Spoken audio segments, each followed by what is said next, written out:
नमस्कार दोस्तों, एक बार फिर से आपका हमारे YouTube channel GS study centre में आपका स्वागत है। दोस्तों, आज हम सीटेट में पर्यावरण के लिए अपना 6वां वीडियो लेकर आए हैं, जो सीटेट के लिए आज बहुत ही महत्वपूर्ण है। आज के सारे क्वेश्चन हमने एनसीईआरटी बुक से लिए हैं, तो प्लीज़ आप कापी पेन साथ लेकर बैठें ताकि उसमें से जो इम्पोर्टेंट पॉइंट हो उसे आप नोट करते चलें। तो चलिए हम अपने पहले प्रश्न की तरफ चलते हैं। आज का हमारा पहला प्रश्न है, पत्तियों का वह भाग जो स्थानीय शाखा से जुड़ा रहता है उसे क्या कहते हैं? अनुपर्ण, पूर्णवृत्त, पर्णवृत्त, पत्रफलक या पर्णाधार? तो दोस्तों, इसका सही आंसर है पर्णाधार। पत्तियों का वह भाग जो शाखा से जुड़ा रहता है उसे पर्णाधार कहते हैं, और जो पत्रफलक होता है, पत्ती का चौड़ा हरा भाग जो प्रकाश संश्लेषण करता है, उसे पत्रफलक कहते हैं। पर्णवृत्त की बात करें तो पत्ती का डंठल जो तने से लगा रहता है उसे पर्णवृत्त कहते हैं, और अनुपर्ण, जिन पर्णाधार से छोटे छोटे शाखाएं लगी रहती हैं उन्हें अनुपर्ण कहते हैं। तो दोस्तों, हम अगले प्रश्न की तरफ चलते हैं। हमारा अगला प्रश्न है कि किस खनिज की कमी से पत्तियां पीली पड़ जाती हैं? किस खनिज की कमी से पौधे की जो पत्तियां होती है पीली पड़ जाती है? मैग्नीज, तांबा, मैग्नीशियम या नाइट्रोजन? तो दोस्तों, इसका सही आंसर होगा मैग्नीज। मैग्नीज की कमी से जो पौधे होते हैं उसकी पत्तियां पीली पड़ जाती है, जबकि अगर तांबे की कमी से पत्तियां मुरझा जाती हैं। अगर पौधों में तांबे की कमी होती है तो उसकी पत्तियां मुरझा जाती हैं। और मैग्नीशियम, यह क्लोरोफिल में पाया जाता है। क्लोरोफिल में मैग्नीशियम पाया जाता है। नाइट्रोजन की कमी से तने की वृद्धि में कमी आ जाती है। नाइट्रोजन की कमी से तने की वृद्धि में कमी आ जाती है। तो चलिए हम अपने अगले प्रश्न की तरफ चलते हैं। आज का हमारा अगला प्रश्न है, सीरम नामक दवा का प्रयोग किस सांप के काटने से करते हैं? सीरम नामक दवा का प्रयोग हम किस सांप के काटने से करते हैं? करैत या और नाग, दुबोइया, अकाई, उपर्युक्त सभी? तो दोस्तों, इसका सही आंसर होगा उपर्युक्त सभी, क्योंकि हमारे देश में पाए जाने वाले सांपों में केवल यही 4 तरह के जहरीले सांप होते हैं, और जिनके काटने से सीरम नामक दवा का प्रयोग किया जाता है, जो सांपों के जहर से बनाया जाता है। तो चलिए हम अपने अगले प्रश्न की तरफ चलते हैं। हमारा अगला प्रश्न है, निपेंथिस नामक पौधा भारत के किस राज्य में पाया जाता है? निपेंथिस नामक पौधा भारत के किस राज्य में पाया जाता है? असम में, मेघालय में, त्रिपुरा में या उड़ीसा में? दोस्तों, इसका सही आंसर होगा ऑप्शन बी, मेघालय में।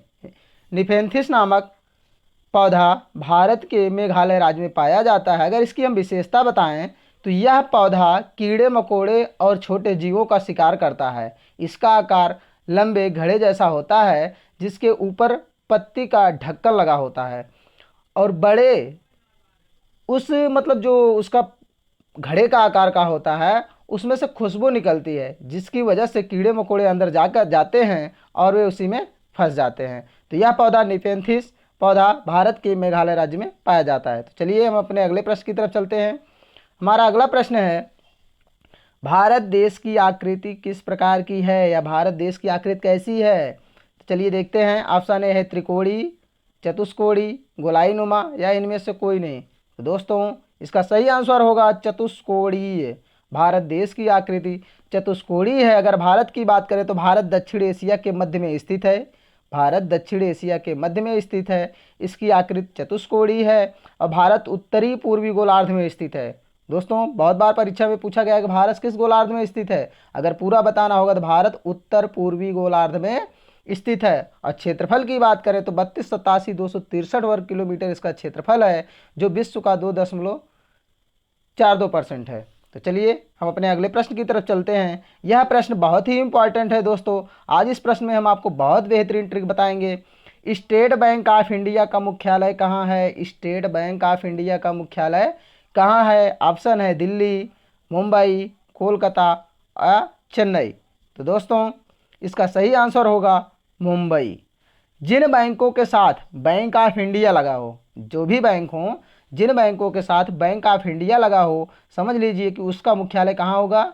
मुंबई में होगा। जैसे हम बात करें बैंक ऑफ इंडिया हो गया, सेंट्रल बैंक ऑफ इंडिया हो गया, स्टेट बैंक ऑफ इंडिया हो गया, रिजर्व बैंक ऑफ इंडिया होगा, यूनियन बैंक ऑफ इंडिया हो गया, इंडस्ट्रियल बैंक ऑफ इंडिया होगा। मतलब जिन भी बैंक के सामने आगे स्टेट बैंक ऑफ इंडिया लिखा रहेगा उन सब का मुख्यालय मुंबई में होगा। अगर बात करें हम दिल्ली की, जैसे पंजाब अगर लगा हो, जैसे Punjab National Bank, Punjab Syndicate Bank, इन सब का मुख्यालय कहाँ पे होगा? दिल्ली में होगा। कोलकाता में, कोलकाता की बात करें, कोलकाता जिसके साथ यूनाइटेड लगा हो, कोलकाता में उन्हीं बैंकों का मुख्यालय होगा जिनके साथ यूनाइटेड लगा हो। जैसे United Bank of India, United Bank of India, United Commercial Bank, इन सब का मुख्यालय कहाँ पे होगा? कोलकाता में होगा। अगर चेन्नई की बात करें तो जिस बैंक के साथ इंडियन लगा हो उसका मुख्यालय कहाँ पे होगा? चेन्नई में होगा। जिस बैंक के साथ इंडियन लगा हो, जैसे इंडियन बैंक हो गया, इसका मुख्यालय कहाँ पे होगा? चेन्नई में होगा। तो दोस्तों हम अपने अगले प्रश्न की तरफ चलते हैं। आज का हमारा अगला प्रश्न है, संसद की संयुक्त बैठक कौन बुलाता है? संसद की संयुक्त बैठक कौन बुलाता है? ऑप्शन है राष्ट्रपति, प्रधानमंत्री, लोकसभा अध्यक्ष या राज्यसभा के सभापति। तो दोस्तों इसका सही आंसर होगा राष्ट्रपति। संसद की संयुक्त बैठक यानी लोकसभा के सदस्य और राज्यसभा के सदस्य दोनों सम्मिलित रूप से उस बैठक में शामिल होते हैं। संयुक्त बैठक बुलाता है राष्ट्रपति और जिसकी अध्यक्षता लोकसभा अध्यक्ष करता है। संसद की संयुक्त बैठक की अध्यक्षता लोकसभा अध्यक्ष करता है। तो चलिए हम अपने अगले प्रश्न की तरफ चलते हैं। हमारा अगला प्रश्न है कि हरी मिर्ची, टमाटर और आलू की शुरुआत भारत में किस देश के व्यापारियों ने की थी? बहुत ही इंपॉर्टेंट क्वेश्चन है। हरी मिर्ची, टमाटर और आलू की शुरुआत भारत में किस देश के व्यापारियों ने की थी? तो चलिए देखते हैं। ऑप्शन है पुर्तगाल, यूरोप, चीन और अफ्रीका। तो दोस्तों इसका सही आंसर होगा पुर्तगाल। पुर्तगालियों ने हमारे देश में हरी मिर्ची, टमाटर और आलू की शुरुआत की थी। जबकि यूरोप की बात करें तो यूरोप वालों ने हमारे देश में बंद गोभी या मटर की शुरुआत की थी। चीन, सोयाबीन की शुरुआत चीन से हुई थी और अफ्रीका से कॉफ़ी और भिंडी की शुरुआत भारत में हुई थी। तो चलिए हम अपने अगले प्रश्न की तरफ चलते हैं। हमारा अगला प्रश्न है, खाना बनाने में प्रयोग की जाने वाली गैस मुख्यतः कौन सी है? बहुत बार परीक्षा में पूछा गया है दोस्तों, खाना बनाने के लिए हम किस गैस का प्रयोग करते हैं? ऑप्शन है carbon dioxide, carbon monoxide, isopropene एवं आइसोब्यूटेन, नाइट्रोजन ऑक्साइड या ऑक्सीजन का मिश्रण।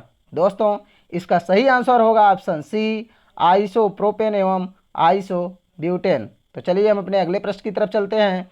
हमारा अगला प्रश्न है कि कौन सी नदी सतपुड़ा एवं विंध्याचल के बीच से बहती है? कौन सी नदी सतपुड़ा एवं विंध्याचल के बीच से बहती है?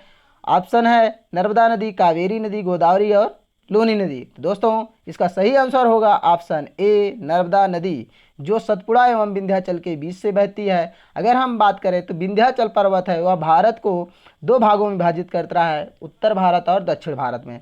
तो चलिए जैसे अगर हम नर्मदा की बात करें तो नर्मदा अमरकंटक पहाड़ी से निकलती है, अमरकंटक की पहाड़ी से निकलती है। इसका प्राचीन नाम रेवा नदी था। नर्मदा नदी का प्राचीन नाम रेवा नदी था, जिसके नाम पे भारत का नाम रेवा खंड भी पड़ा था।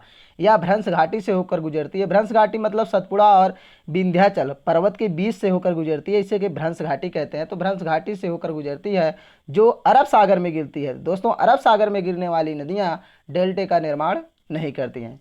दोस्तों अगर हमारा वीडियो आपको पसंद आया तो प्लीज़ लाइक, शेयर, कमेंट जरूर करें और ऐसे ही वीडियो पाने के लिए हमारे चैनल को सब्सक्राइब करें। धन्यवाद।